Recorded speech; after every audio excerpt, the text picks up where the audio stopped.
하나님의 말씀은 요한복음 17장 6절에서 19절에 있는 말씀까지입니다. 교독합니다. 세상 중에서 내게 주신 사람들에게 내가 아버지의 이름을 나타내었나이다.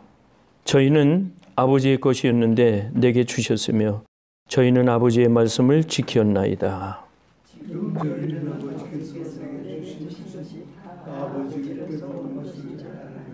나는 아버지께서 내게 주신 말씀들을 저에게 주었사오며 저희는 이것을 받고 내가 아버지께로부터 나온 줄을 참으로 아오며 아버지께서 나를 보내신 줄도 믿었사옵나이다.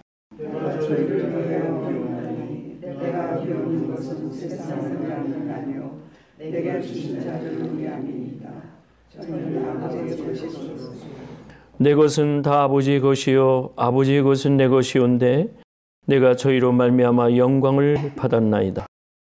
나는 세상에 보이지 않았나마 저희는 세상에 있었고 나는 아버지께로 가오나니 거룩하신 아버지여 내게 주신 아버지의 이름으로 그 저희를 보존하사 우리와 같이 저희도 하나가 되게 하옵소서. 내가 저희와 함께 있을 때에 내게 주신 아버지의 이름으로 저희를 보존하와 지키었나이다. 그 중에 하나도 멸망치 않고 오직 멸망의 자식뿐이 오니 이는 성경을 응하게 함이니이다. 지금 내가 아버지께로 가오니 내가 세상에서 이 말을 하오는 것은 저희로 내 기쁨을 지켜야 할 충만히 가지게 하려 합니다. 내가 아버지의 말씀을 저희에게 주었사오매 세상이 저희를 미워하여 싸우니 이는 내가 세상에 속하지 아니함 같이 저희도 세상에 속하지 아니함을 인함이니이다. 내가 배우는 것은 저희를 세상에서 들어가시기 아니하며 오직 저희가 가지 않게 보존하시기 합니다. 내가 세상에 속하지 아니함 같이 저희도 세상에 속하지 아니하였삼나이다. 저희를 진리로 거룩하게 하옵소서. 아버지의 말씀은 진리입니다. 아버지께서 나를 세상에 보내신 것 같이 나도 저희를 세상에 보내었고 또 저희를 위하여 내가 나를 거룩하게 하오니 이는 저희도 진리로 거룩함을 얻게 하려 함이니이다. 아멘.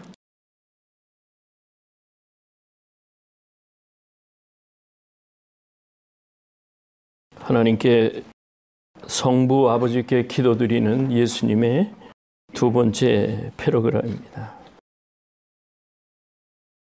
하나님께서는 우리 개개인을 위해서 다 준비하고 계십니다. 다 계획하고 계십니다. 여러분 믿습니까? 네, 하나님의 섭리가 여러분을 주관하시고 인도하시는 사실을 믿으시기 바랍니다. 여호와께 힘을 얻고 그 마음에 시온의 대로가 있는 사람은 복이 있다. 여러분 마음에 시온의 대로가 있으시기를 바랍니다. 믿음 가운데서 우리가 거해야 됩니다. 하나님은 우리에게 약속을 하셨습니다.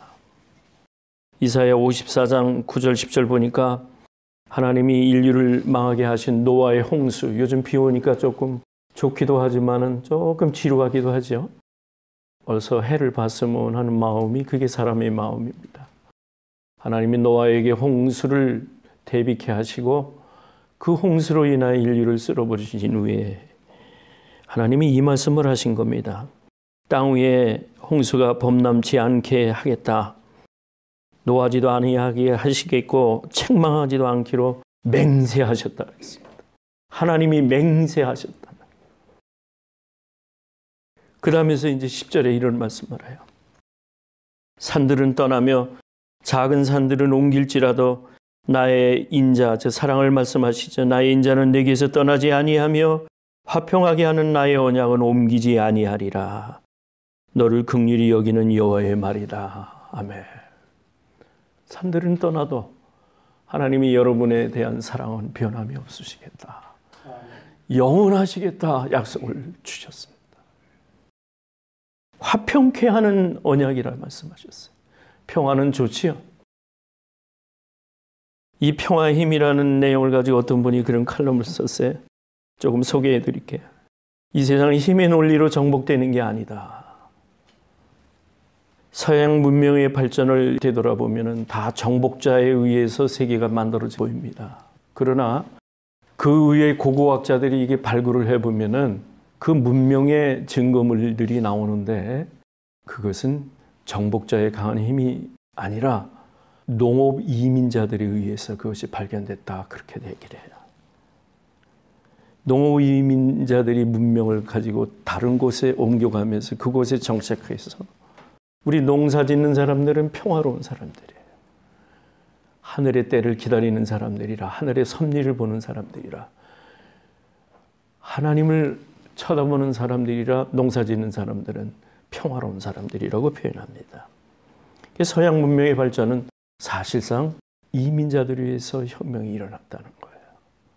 하나님의 세계는 오늘 본문에서도 얘기하지만 힘의 논리로 되는 게 아니라는 얘기예요.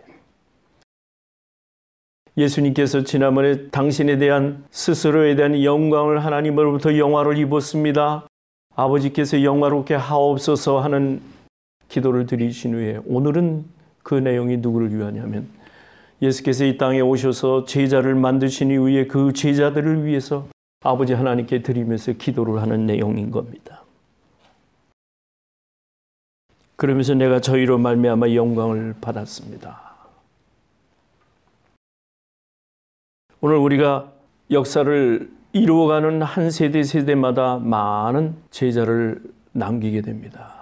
인류에게 공헌하고 유익을 줄 수 있는 사람들을 키워내는 것이 교육이라고 한다면은 진리 가운데서 사람들에게 올바로 가르쳐줘서 인류 공헌에 이바지할 수 있는 그런 사람들을 키워야 되는 겁니다. 주님은 고백하십니다. 이 세상 중에서 내게 주신 사람들에게 내가 아버지의 이름을 나타냈습니다. 그리고 저희는 아버지의 말씀을 지켰습니다. 아버지 하나님께서 내게 보내신 사람들이 아버지로부터 온 것인지를 제가 알았습니다. 요한복음 15장 16절 말씀에 그런 말씀이 있죠. 내가 너희를 택했다. 여러분은 택함을 입은 사람들입니다. 주님으로부터. 여러분 자신이 진리를 얻고 구원을 받은 거라고 생각하시면 안 돼요. 하나님이 예수님을 통해서 여러분을 부르셔서 십자가의 공로로 우리가 죄 씻음을 받은 후에 구원받은 남은 인생을 가질 수 있도록 하나님이 여러분을 사랑하심으로 오늘 여기까지 인도하신 줄로 믿습니다. 그래서 예수님이 말씀하시기를 기도하시는 거예요. 나는 아버지께서 내게 주신 말씀들을 저희에게 주었습니다. 가르쳤습니다. 저희는 이것을 받고 내가 아버지께로부터 나온 줄을 참으로 아오며 아버지께서 나를 보내신 줄도 믿었습니다. 이제 내가 저희를 위하여 비옵나니 내가 비는 것은 세상을 위함이 아니요 내게 주신 자들을 위함입니다. 저희는 아버지의 것입니다. 분명히 예수님은 선별하셨습니다. 헛된 곳에 시간을 낭비하지 않겠다 하신 말씀이었습니다. 또 그렇게 사셨습니다. 33년의 인생을 가지시면서 그는 오로지 하나님께서 부르신 사명대로 자기의 시간표를 가지고 하나님 인도하시는 대로 철저하게 살아가셨다는 것을 우리에게 가르쳐주고 계십니다. 역사는 그런 것 같습니다. 우리가 구약에서 에서와 야곱을 비교해봐도 에서는 사냥하기를 즐거워했고 야인처럼 생활하면서 그는 인간의 성격을 가지고 마음껏 구가하면서 살았지만 야곱은 어떤 사람이에요? 어머니 치마폭에서 살은 사람이에요. 온순하고 그저 연약한 모습으로 살았습니다. 결국은 하나님은 누구를 선택하시느냐면 하나님 나라를 이어갈 수 있는 사람은 이렇게 평화롭고 조용한 야곱을 통해서 하나님이 연단시키고 단련시키셔서 하나님의 나라의 거대한 유업을 이끌어가게 하신 그런 하나님이신 겁니다. 하나님의 주권으로 이 세상을 이끌어 오셨고 창세 후에 지금도 예수님이 이 한 대목에서 인류를 위한 큰 지난번에 말씀드린 대로 변곡점을 찾게 하셔서 구원받은 우리로 하여금 나의 남은 생애가 하나님 나라를 이룰 수 있는 하나님의 백성으로 이 땅을 지금 우리가 현재적으로 살아가고 있는 것인 줄로 믿습니다. 여러분은 현재의 사람입니다. 예수님께서 그래서 제자들을 내게 주셔서 내가 그들을 가르쳤습니다. 지난 3년 동안 나는 이들을 위해서 함께 기도하면서 하늘나라를 이들에게 가르쳤습니다. 이제 하나님의 나라 아버지의 것이 오니 아버지여 내가 이 사람들을 데려가시기를 원하는 게 아니라 이들을 보존하게 해달라고 주님은 그렇게 기도하셨습니다. 11절에 보니까 내게 주신 아버지의 이름으로 저희를 보존하사 우리와 같이 그들도 하나가 되게 하소서. 아버지와 나와 예수님과 성령님이 하나가 되게 하셨다면 그 제자들도 우리의 반열을 세워주십시오. 그 얘기입니다. 하늘나라 백성으로 만들어 주십시오. 그 얘기입니다. 제자들을 연합하게 해달라고 그랬습니다. 내가 저희와 함께 있을 때 저희를 아버지의 이름으로 지켰습니다. 그런데 그 중에 하나 멸망의 자식이 있었습니다. 이는 성경을 응하게 하려고 하신 역사입니다. 주님도 그렇게 말씀을 정리하셨습니다. 보존해달라는 것은 지켜달라는 겁니다. 세상에서 데려가심을 입는 게 아니라 이 세상 중에 악에 빠지지 않도록 우리 한 사람 한 사람에게 아버지 하나님께서 주신 은사와 사명대로 그것을 잘 지켜나갈 수 있도록 지켜달라, 보존하게 해달라 말씀입니다. 이 세상이 어떤 세상입니까? 악에게 물든 세상입니다. 이 세상은 어떤 세상입니까? 에베소 6장 12절에 보면 마귀가 이 세상을 지배하려는 세상 중에 하나님 우리의 제자들을 지켜주십시오. 그 말씀입니다.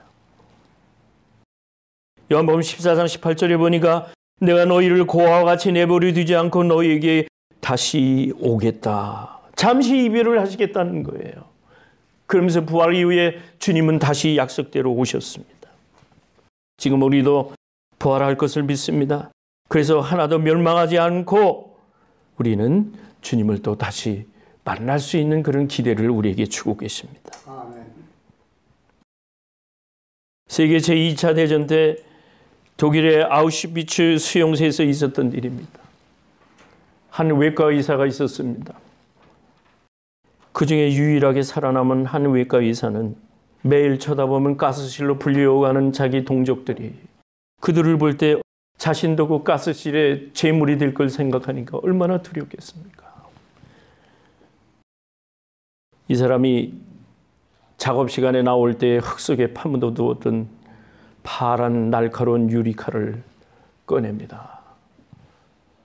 조각에 비춰진 자기 얼굴을 보고 수염을 깎기 시작합니다. 맨 얼굴을 깨끗하게 단정하게 한다면서 매일 수염을 깎은 다음에 그는 그 수용소의 규칙대로 살아갑니다. 그러면서 그가 기도하는 게 있었어요. 하나님이 우리를 구원하리라는 것 굳게 나는 믿습니다. 단지 조금 늦을 뿐입니다. 이런 마음속에 희망을 갖고 가졌습니다. 그를 관리하는 독일 관리들이 봅니다. 유독 저 친구는 항상 단정하고 깨끗하다. 남자가 단정한다는 것은 수염을 깎았을 때 단정한 거예요. 뭔가 저 친구는 달라. 그러니까 우리가 좀 남겨둬야 되겠어. 그렇게 하루하루를 남겨두다 보니까 결국은 해방되는 날이 왔던 겁니다. 그가 포로 수용소에서 나올 때 가지고 왔던 유일한 소지품은 날카로운 유리 조각 하나만 들고 나왔다는 겁니다. 여러분, 하나님께서는 생명을 주신 자에게 대한 세밀한 섭리가 계시기 때문에 그 마음에 하나님에 대한 소망을 잃지 않았기 때문에 아무리 어려운 극한 상황 가운데서도 그는 하나님을 믿었다는 사실인 겁니다. 사랑하는 여러분, 우리가 아무리 어려워도 예수님의 기도와 같이 주님도 지금 우리의 생명을 위해서 하늘 보좌 우편에서 기도하고 계시다 이렇게 성경에는 나와 있습니다. 우리는 우리의 것이 아닙니다. 이제 여러분의 인생은 다 주님의 것인 줄로 믿습니다. 두 번째는 이제 이 세상에 속하지 아니한 것이 저희도 속하지 아니하여 미움을 당할 것이요 그랬습니다. 예수님도 미움을 당하셨는데 하물며 죄자인 우리들에게도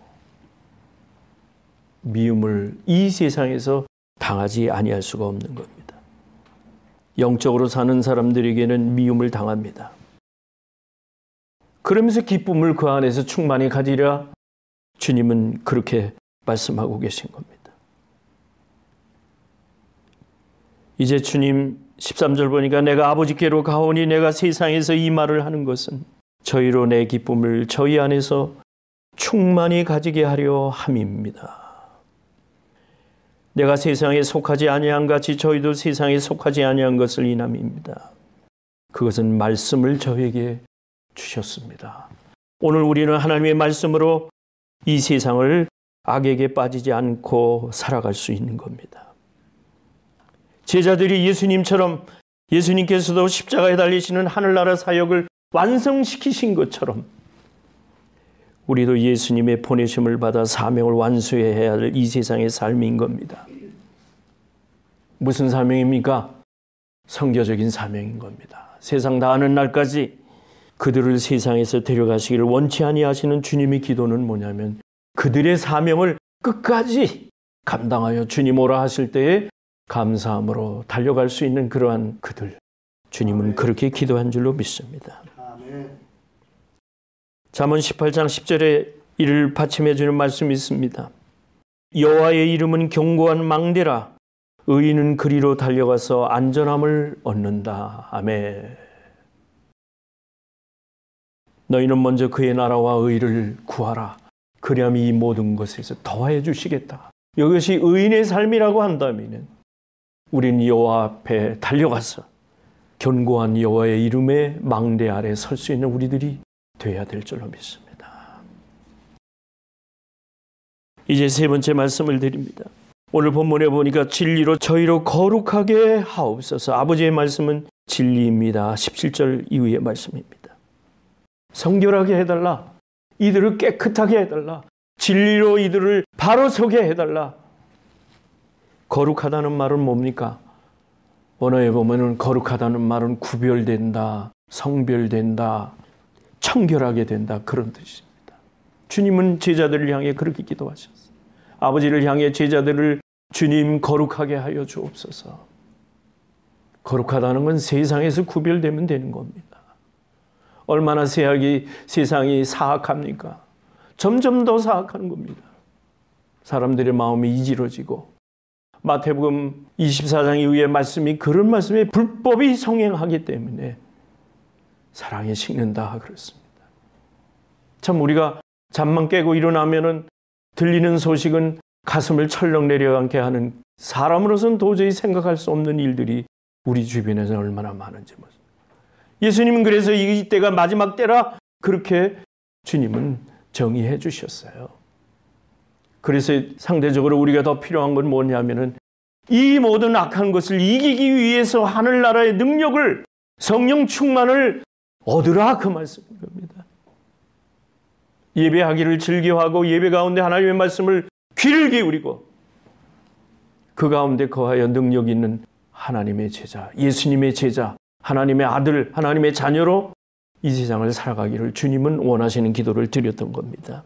그래서 진리로 거룩하게 하여 주옵소서. 아버지의 말씀은 진리입니다. 19절에 주님은 이 말씀을 합니다.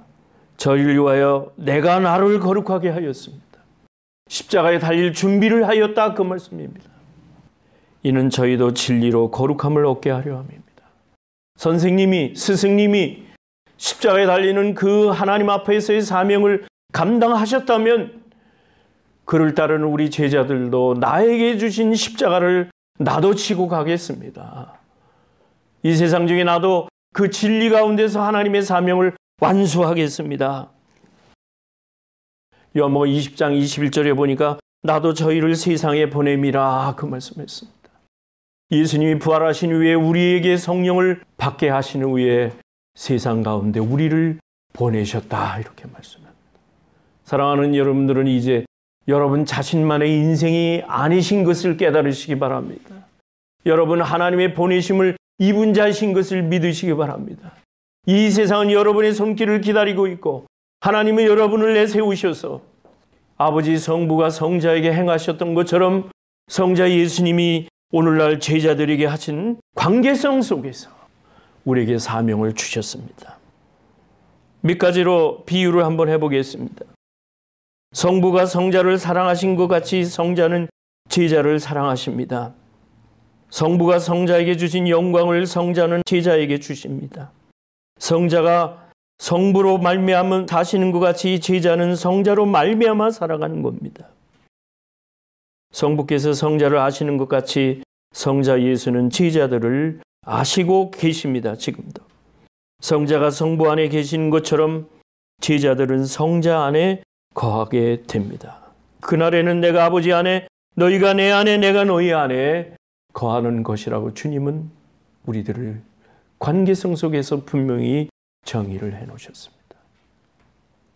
여러분의 인생은 남은 인생이 성자 예수와 우리와 함께 하신다는 그 사실에 주님은 제자들을 이렇게 나는 분명히 양육했습니다 라고 주님은 고백하는 기도를 드렸던 겁니다. 그 고백은 살아있는 고백이요, 오늘도 유효한 고백이요.